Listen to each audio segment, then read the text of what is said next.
Hey guys, in this video we are going to take a look at the HydrogenOS for Redmi Note 10 Pro, which is based on the Android 10 with the OnePlus Beta 12, which is the H2OS, which is HydrogenOS Beta 12, and it comes with April security badge, and you can see the maxed up plus kernel. So let's start without wasting more time. So guys, HydrogenOS is basically OxygenOS without Google Play services and Google stuff. So you can see this is the OnePlus 7 port, but the HydrogenOS port, which is a like non-global variant. This is a Chinese like ROM, but it has English languages and Google Play support and all that stuff, because Google Play is already included, so no worries. You can see it's a beta 12 and Android version. It says Android 10 April 1 2020 security batch and maxed up kernel. I haven't never heard, but this kernel performs really well.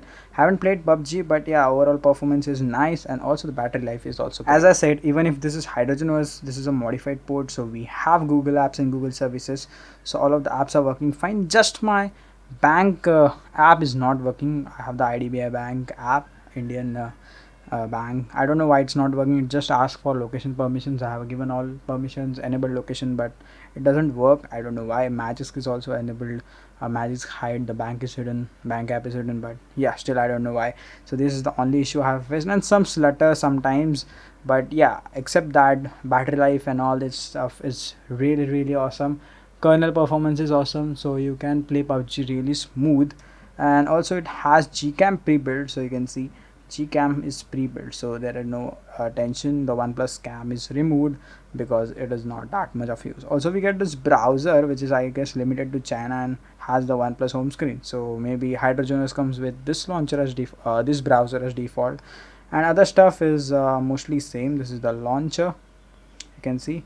Yeah, there may be some modifications or some missing stuff, you guys can see. Let's go into display, and yeah, almost same settings are here for the global as well as Chinese ROM, just the name change. You can see same stuff, horizon light and all that stuff, and app notifications, buttons, gestures, all same. I'm using the OnePlus gestures, the Q1, and battery, you can see all stuff is same. And we get some additional hard settings, so you can use this mod sensor sensor and modules usefulness mods. You can see you have this mods to check your region and all that stuff, so you can just grant root access and get access to these mods. And yep, that's it. You can see all same stuff, RAM boost and all that developer options. So that's it for it. And yeah, just let me show you the wallpaper, the live one. This is the earth, and then it goes to this terrain. So yeah, this is how the live wallpaper is. Just one is there, so just showed you that. And yep, that's it. I hope you guys will like this video. If you really like the review of this ROM, it's really good. I feel the UI is better than the OxygenOS variants normally, but if you use it for a longer time, there may be a like stutter and lag in between just for a few seconds, but then it's okay. Like if you, so guys, let's move to the installation. So if you already know, like if you are a pro in installation, the instructions are in the description, so you can follow them, or if you want video instructions, just follow it now. So I'm going to directly reboot into recovery. Like everyone knows, you have to press the volume up and power button by switching off, and it reboots to the recovery. So I'm directly rebooting into the recovery now. Now I use Orange Fox as my daily recovery. So let's go to wipe, and if you are encrypted, you have to use this option instead. In TWRP it's an like too easy to find, just go into wipe, but then you have to go into manage partitions. In this one you have to format data actually. If you're coming as encrypted, I'm decrypted, so yeah, you have to confirm yes, and please back up your data if you're going to decrypt from encrypted, because it will just wipe everything. Then you have to go to wipe dalvik cache if you are like just coming from decryption, metadata, and just wipe all this stuff.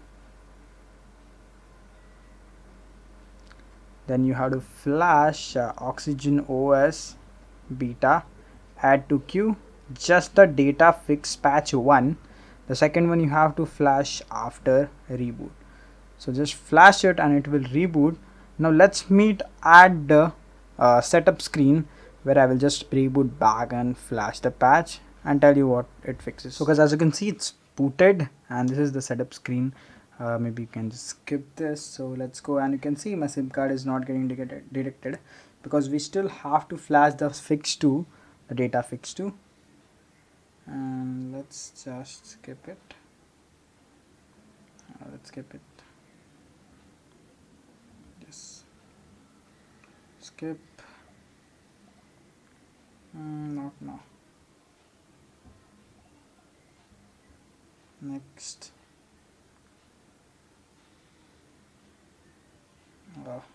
So I have to do that. Let's do it.